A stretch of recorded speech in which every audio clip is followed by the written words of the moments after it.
going to talk about non-text optimization.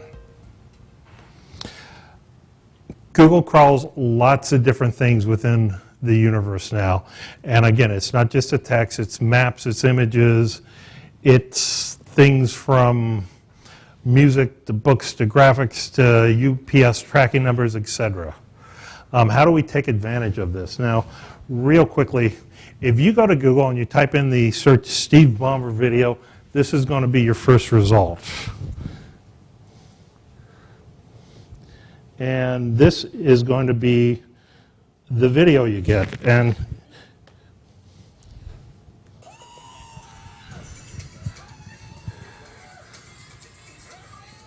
okay. All the same size, just to keep consistent. Now, you can also position the caption like Okay, obviously there's something going on in Internet Explorer we don't want. So, Steve Ballmer used to run Microsoft, ran it for a long time. Is that the brand experience you want associated with your company? A large, balding, sweating man running around screaming at the top of his lungs? When I first developed this presentation, my 4-year-old daughter came in and sat on my lap, and I ran the video, and she's like, "Daddy, that man scares me." Not a good brand experience. But the reason this is popular is because a lot of people have talked about it, a lot of people have linked to it, a lot of people have mentioned it under the search term Steve Ballmer video. And there are variations on this, including the Dance Monkey Boy dance video. Another example here. Recording Industry Association of America. You do a Google image search and you get the logo rewritten, screwing artists and consumers since 1952.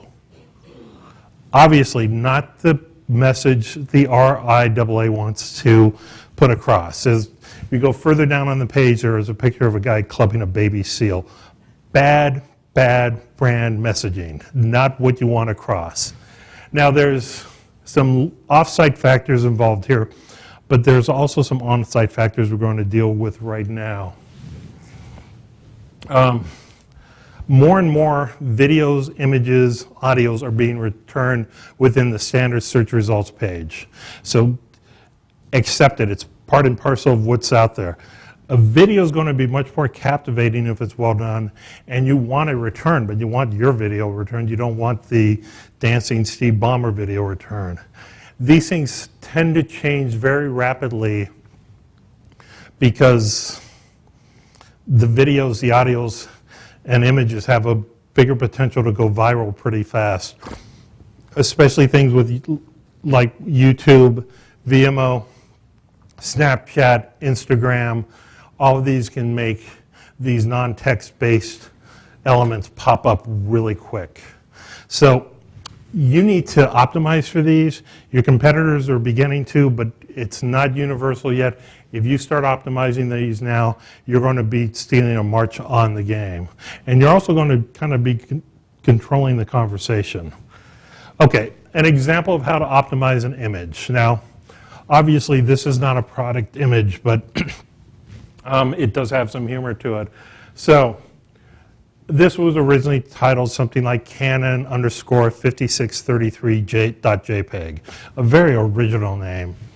We renamed the image to dandruff.jpg, and then we put a caption, the heartbreak of dandruff. We put language around the image on the page saying, Acme Dandruff Shampoo will help you to solve the heartbreak of dandruff. And then within the image itself, within the actual file, you can go into the properties, and you can do this on Photoshop, you can do this on Paint Shop Pro, you can do this on Adobe Elements or iPhoto. Any one of them will let you to go into the properties and start to add meta information that gets embedded as part of the image. It becomes part of the image file. Document title, author, if I had an author title, a brief keyword-rich description with a link to my website. Very important that. Keywords, not so important, but having that description with that link is useful. And then if you spent any time or money developing this image or this video or whatever, put copyright information in it. It'll make it a little easier to control that image if somebody steals it. You can go to Google and say, hey, this was my image originally. If you go to a website and you open up the image, you can see my metadata is saying copyright Thiefald and Associates in 2007. Most of the fields in a image are very camera based. So you can also see things like f-stop and film speed. You can put location image or location information in here. If you take a picture with your iPhone or your Android phone, it automatically embeds the location nowadays.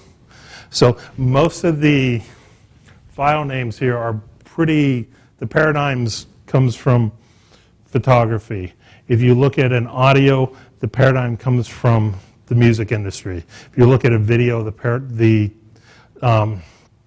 field naming comes a bit from the music industry and a bit from the movie industry.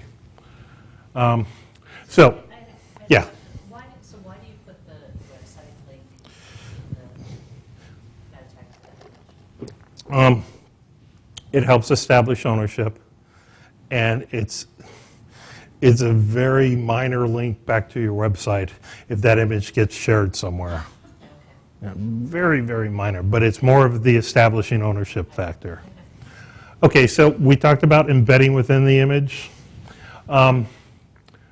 Name the image with keywords that really describe what the image is.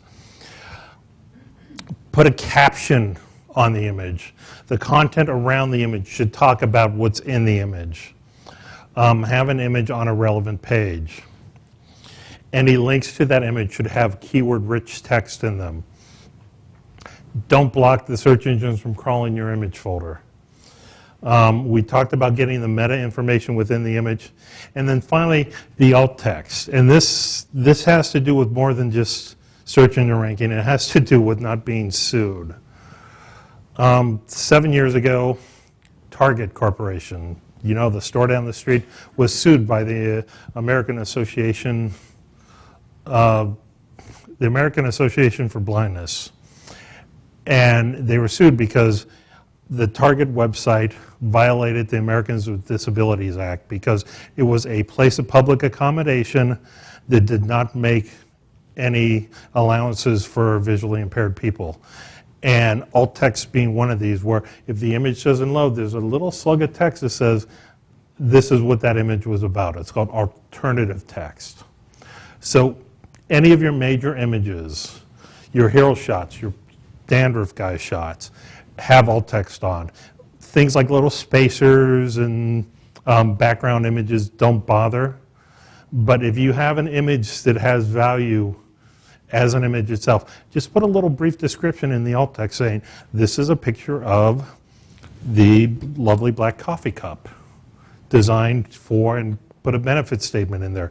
Keyword-rich alt text, don't go too crazy with it. Don't try to stuff it with keywords, but have a very concise description, keywords, and if you can put a benefit in, great. But keep that in mind, and it's going to go a long ways towards insulating you from these lawsuits. Yeah. You say make the image folder available to spiders. How? So you can set up parts of your site so the spiders can't crawl it. And some sites where they actually make money off of selling the images will have a whole folder that's segregated and not crawlable. And there are some sites where they made money off selling images, and Google has crawled their folders and put the images up on the web for free. And the company sued Google, and eventually there was an out-of-court settlement. So make kind of public images crawlable. If you have something that's actually you can make money off of, or you're charging fees for, make a thumbnail crawlable and then make the full-size image not crawlable. Other ways to get images out, send them with your press releases, include an image sitemap as you're uploading it within Webmaster Tools. If you have a JavaScript slideshow, have a similar flat HTML version that makes it more friendly. Anytime it makes sense, share your images on Flickr, Tumblr, Instagram, Snapchat, Pinterest. Share them out there. The more your images get out there, they create links back to your site, they give you more visibility, it helps in your search language. And again, if you're going to load an image up on Pinterest or Flickr or Tumblr, have a link pointing back to your site. Keyword-rich descriptions, and where appropriate, put a geotag on your image, something that captures this image was taken in Burlingame on May 20th at 4:10. Okay, video optimization, very similar. You want to think about where you want to upload your videos, though. YouTube is a big 800-pound gorilla here. YouTube will allow you to upload videos both privately and publicly. YouTube's one of the biggest social media properties out there. And one of the great things about YouTube is you can upload your image and then it will do a speech-to-text transcription of the language in your image, or your video, sorry. And so if we uploaded the video we're taking today of me to YouTube, YouTube would take my dulcet tones, transcribe them, and associate them with timestamps. And you go through, you clean that up a little, you edit it, and then you upload that on the YouTube, and all of a sudden you have this huge bunch of keyword-rich copy that's in natural language that's associated with the video. That's going to help you rank better, and it's also going to help you to kind of identify some good keywords. Same thing as with images, keyword-rich titles, captions, any tagging, community tagging, and your videos can be any number of different things. There's a guy who saved his business by having videos of him throwing things in a blender and crushing them to show how strong his blender were. Things like iPhones. And it's called Willet Blend. It's very tongue-in-cheek, but this guy was going out of business, and he started doing these Willet Blend videos, and now he is making money hand over fist. And last one I saw, he took an iPhone and an Android phone and said, will they blend? And he put them in 2 different blenders. Yeah.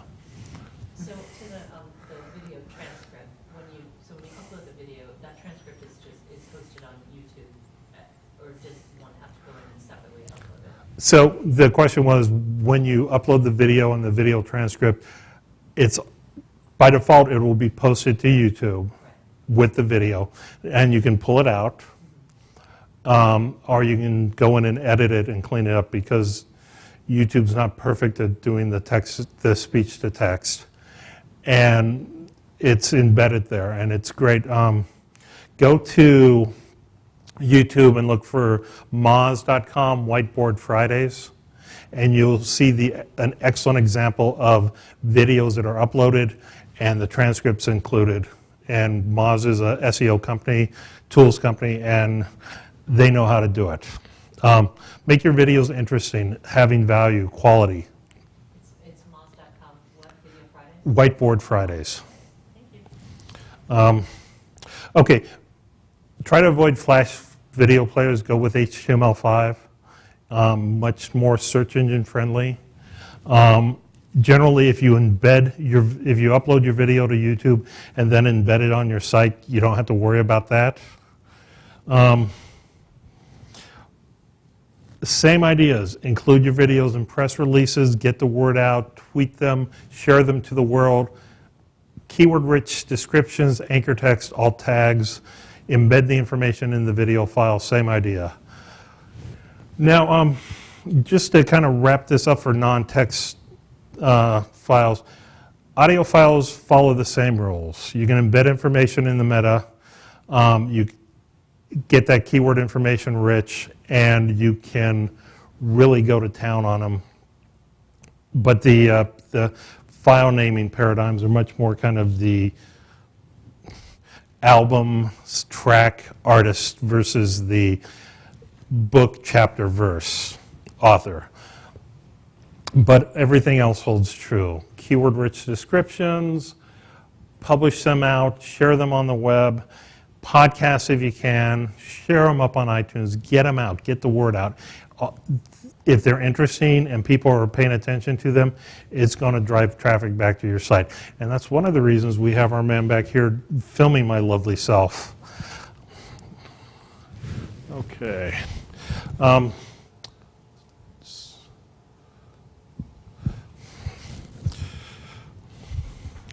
Okay, just to kind of wrap up SEO here. The first 2 hours here were really designed to give you an overview and give you the tools as a marketer to talk to your developers. Okay, there are elements of SEO that are technical, and it's good to have a good, sharp developer with you.